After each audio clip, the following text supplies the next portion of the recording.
You know, before we could go to the main topic, to the body of the message today, I want you to listen to the background of this text. In 2 Chronicles chapter 12, verse 1 to 16, it is a story of a king whose name was Rehoboam. Rehoboam was the son of Solomon.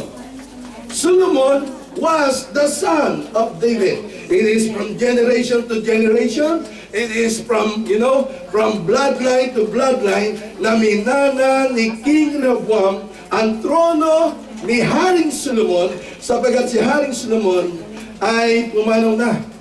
Now, during the time of David, medyo ang kanyang rulership ay medyo nagkaroon ng problema. You remember the problem when he committed adultery with Bathsheba. At pagkatapos pinadala niya sa digmaan si Uriah na asawa ni Bathsheba para hindi siya mapuging.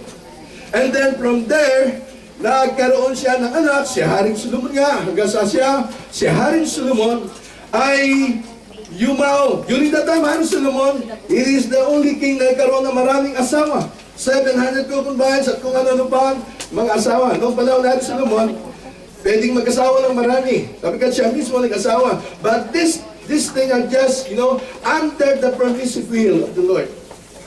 Kasi, noong mga panahon na yun, ang mga hari, pwedeng mag-asawa ng marami. Then when Solomon died, one of his sons, whose name was Rehoboam, took over. During the reign of Solomon, ang ganda-ganda pa ng takbo ng Israel. But when his son Rehoboam took over, his life was characterized with, disobedience. He refused to obey God. He refused to follow the rules and even the laws na tinatag at ipinatupad ng kanyang amang si Solomon. At ang nangyari ng kapanahunan ni Rehoboam, 10 tribo na sa ilalim ng pamamahala ni Rehoboam nag-alsa laban sa hari. This made the kingdom divided into two, the northern kingdom and the southern kingdom.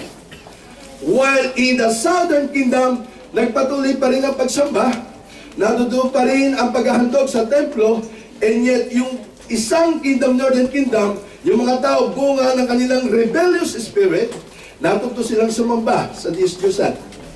And this was the problem because it was the king who disobeyed the Lord, because during the time, King Rehoboam failed to give his very best.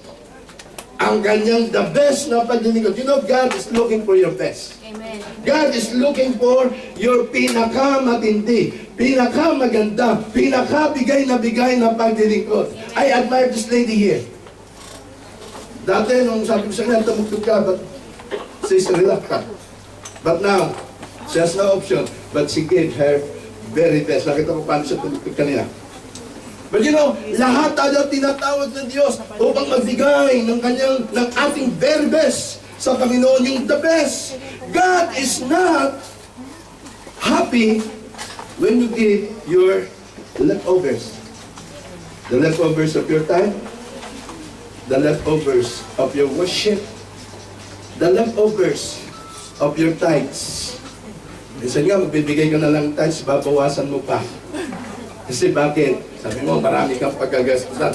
Pero kapag ang tithes ang kinuha mo kay Lord, kayong dalawa mag-uusap, may problema ka. Well, I tell you, God wants our very best. Gusto ng Diyos yung ating very best, but Rehoboam failed to give what God wants him to give. Hindi siya sumunod, hindi siya naging masunurin, hindi siya nag-commit na maglingkod sa Diyos because he himself, ang kanyang buhay ay inoperate niya ng pagsuway, ng pagtalikod sa Diyos. That's why, ang nais po ng Diyos kung tayo po ay maglilingkod, yung mayroong pagsunod. That's why in Romans chapter 12, verse 1 to 2, sabi po dito, therefore I urge you, brothers and sisters, in view of God's mercy, to offer your bodies as a living sacrifice, holy and pleasing to God. This is your true and proper worship. Ano daw yung true and proper worship? Ano daw yung reasonable worship? To offer what? Your body. As ano? As a living sacrifice. Sabi ni Lord, I don't want your offering na sinusunod at inihandog. Sawa na ako diyan. What I want to see is you yourself being offered. That you will come forward to the altar or you will present yourself to the Lord at sasabihin mo kay Lord, Yahweh, here I am. I'm offering myself. Before I could not offer myself. Why? Kasi mas gusto kong mag-Facebook. Kasi mas marami akong nililingon sa aking lumang buhay, sa aking mga hindi ko maiwan. But this time, Lord, I offer myself. And this is what the Bible says. It is your true worship. Because if you cannot give yourself, then you are not worshiping. That's why, sabi po dito, hindi ka lang mag-worship, but as you worship, you will not conform to the pattern of this world. Kapag sumunod ka kay Lord, meron kang iiwan sa buhay mo. Meron kang tatalikuran sa buhay mo. Meron kang totally na lilisanin sa buhay mo. At ang sabi po dito, you are not only commanded or instructed not to be conformed, but you have to be transformed. Yung isip mong pag-aalinlangan, yung isip mo na nagdadalawa-dalawa because you are confused, you are not, focused sa iyong paglilingkod. That's why the Lord is saying, renew your mind.